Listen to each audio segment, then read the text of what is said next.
Anda kembali di Kompas Siang, Saudara. Banjir di Desa Cingkrong, Grobogan, Jawa Tengah selain merendam ribuan rumah warga, juga merendam 4 sekolah dasar di desa itu. Tingginya genangan membuat aktivitas pembelajaran sekolah diliburkan sejak Rabu kemarin.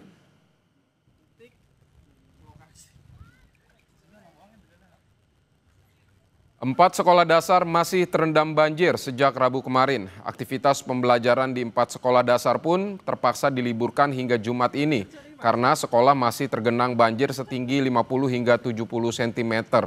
Banjir terjadi akibat meluapnya Sungai Serang pada Selasa malam kemarin.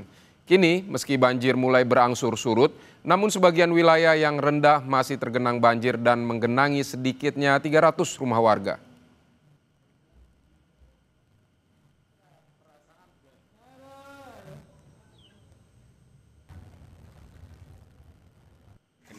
Berapa? Hari ini masih tergenang semua untuk wilayah SD. Ada berapa SD Bu yang tergenang? Sini ada 4, SD 1, SD 3, SD 4, dan MI. Sampai sekarang belum ada aktivitas belajar. Hari ini masih diliburkan karena bisa dilihat jalanan kita masih terendam. Jadi mohon maaf, nanti justru kita mengkhawatirkan ya untuk keselamatan daripada anak-anak didik kita.